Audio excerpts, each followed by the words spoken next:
Tara and Andy's film reviews on OurGamers.co.uk.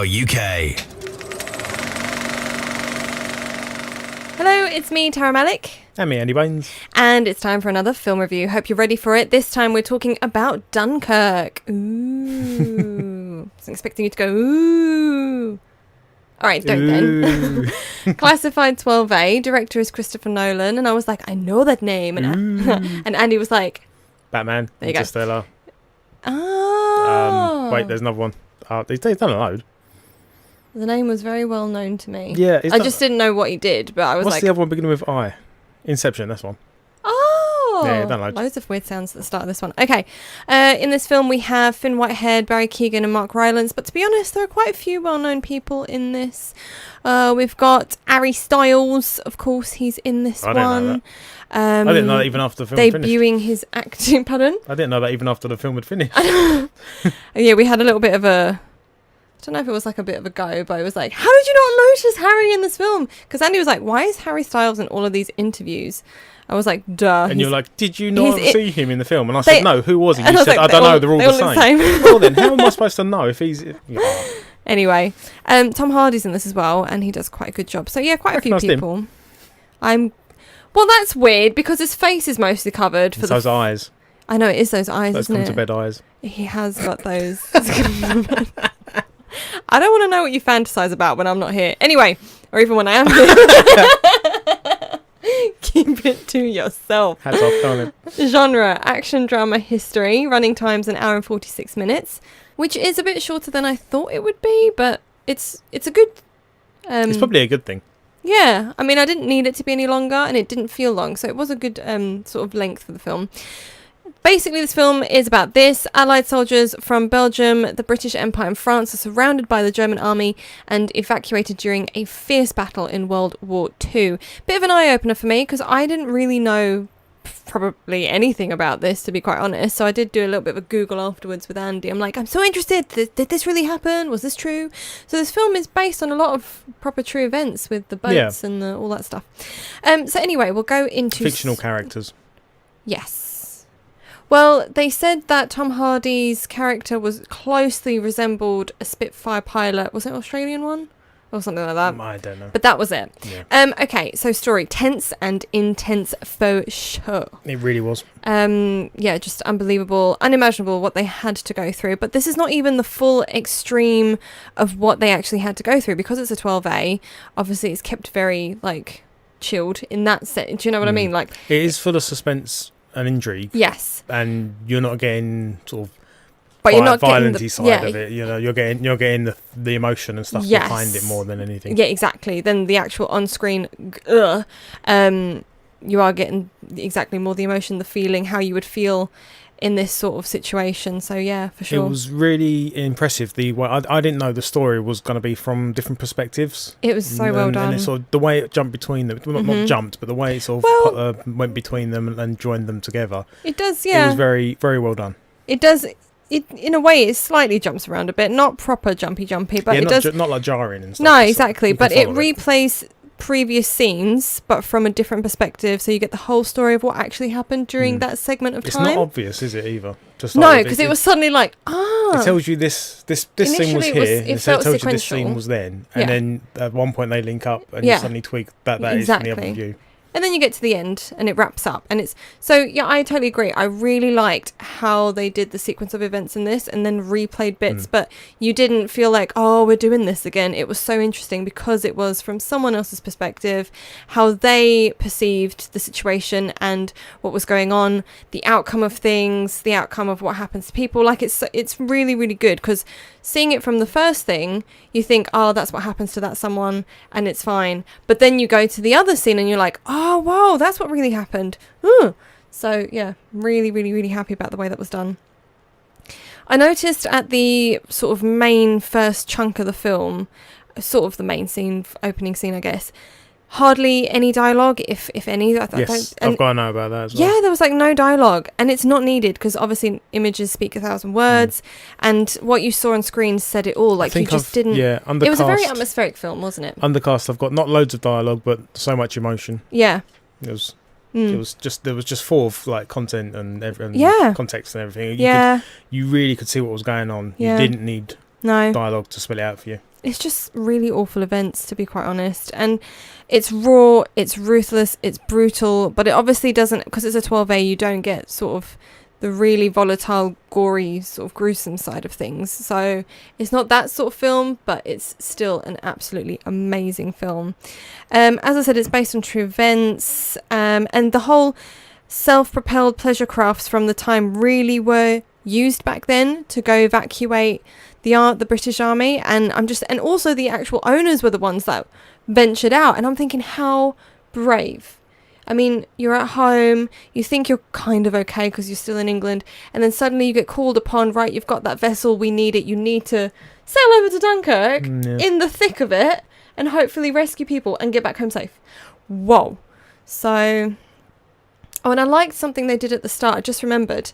I think it was like pretty much right at the start of the film where they showed how much time it would take by air, water, and on foot or something like that. Like the distance to cross the channel or something. And it's like, so you can kind of get an idea of how quick someone was crossing between the different sort of transport vehicle sort of thing. Anyway, you know what I mean. But I think that is all I have for story. The pace was okay. The pace was really good. Yeah, I'll agree with that. You mentioned it a minute ago about how it didn't seem too long. It seemed just fine. No, I agree with that. Yeah. It was a really good film. I was bigging it up loads to people, saying it is one of the top films this year that I think you should go see for so many different reasons. The style of it, the fact that it is quite a historical piece as well. It's insightful, it's interesting, it's well done. And now we're going to go to shots. Interesting camera angles in this to unease you. So the whole film just makes you really uneasy, which is the whole point. I've got the exact same word there. Yeah. Yep. But yeah, the shots did such a great job at making you feel on edge and make you uneasy and a bit, just to help make you in that right mindset for the film. Yeah. They really wanted you to kind of probably feel what it was like for them to go through this as well. I mean, you'll never know unless you went through it, but, you know, seeing this film, I just don't know how I would react in that situation and what sort of survival mode or giving up mode I would kind of go into, to be quite honest. So, and always on edge, like you never know, can you trust this one? Can you go here? Can you do this? What shall I do? Where shall I go? What's the best choice to make? Can you even think clearly? You're cold, you're hungry, you're tired, like, you know, I mean, anyway. Imagery, very powerful in this film as well. It did use imagery and shots a lot to tell the story. Yeah. As we said, there's not much dialogue for a lot of the film. No. They've done such a good job telling it with the shots alone. Yeah. Aerial shots are insane in this. We went to go see it in IMAX. It was amazing. The film was also out in 4DX. We just never got a chance to see it. I wonder, though, if it would have made me slightly queasy because it's a lot of ships and flight perspectives, so I'm wondering if it might have made me feel a bit so it might have been a little too much because the shots were uneasy and the movement might have done it for you. I don't know, and it was disorientating at times, I guess, to reflect the situation again. Where to go? Should I stay? What next? How do I get out? That sort of thing. So nicely done, very nicely done.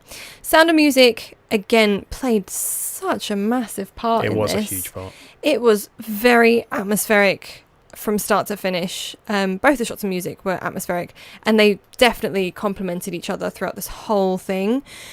And again, it was supposed to make you feel very uncomfortable, and it definitely did that. That music or sound, like I don't even know how to describe it. Yeah. It was just horrible. The score by Hans Zimmer.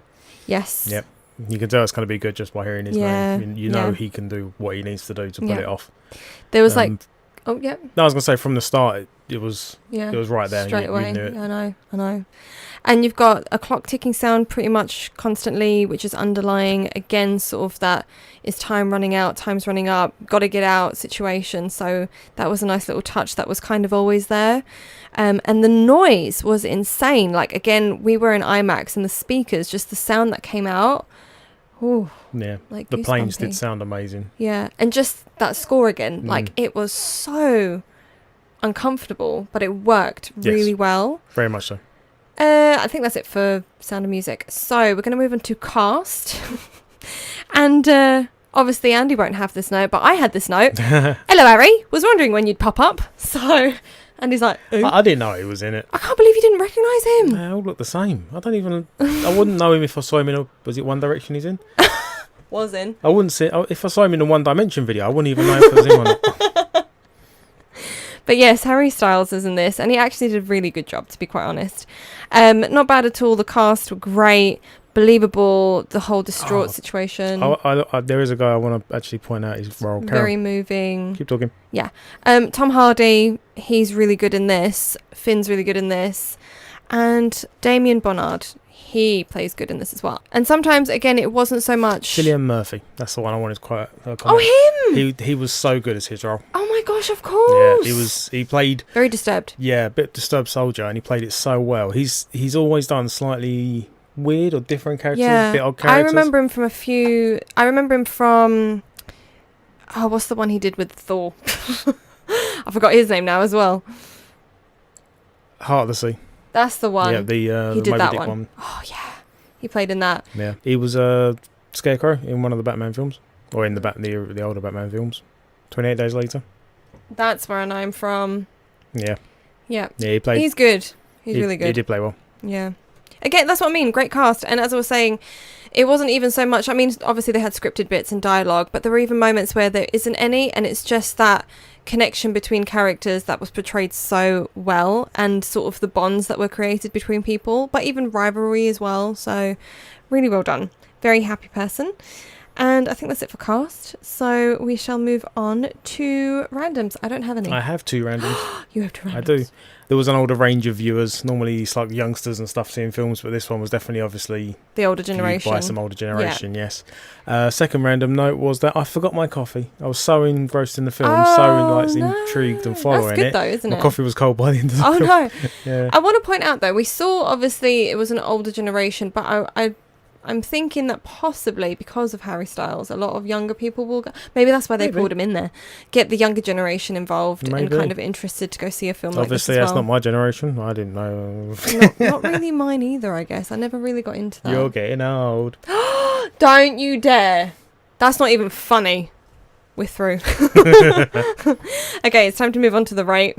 I'm probably going to go for about an 8. Yeah, I'm thinking 8. It was between an 8 and 9, but I'm thinking again. It's not a bad film. No, it's not. But I think gut feeling is like 8, middle 8 sort of thing. It's an 8.4, so pretty much where I would be because 8.5, and I think that's it really. Yeah. So not a bad watch at all. If you're into your historical sort of films, then definitely go check it out. If you want something a bit different, that's a bit of an eye opener and a very atmospheric, emotional film, go see it as well. It's just really interesting. It's such a different film, which is something that you and I think needed to change things up a bit, and I'm so glad it delivered. Yes. So definitely. Yeah, if it had been a bit of an naff one, then that would be a shame. Yeah, absolute shame. Anyways, so that's it for this one. Until next time, see you later. Bye. Thanks to Cineworld Festival Leisure Park Basildon for the best experience around.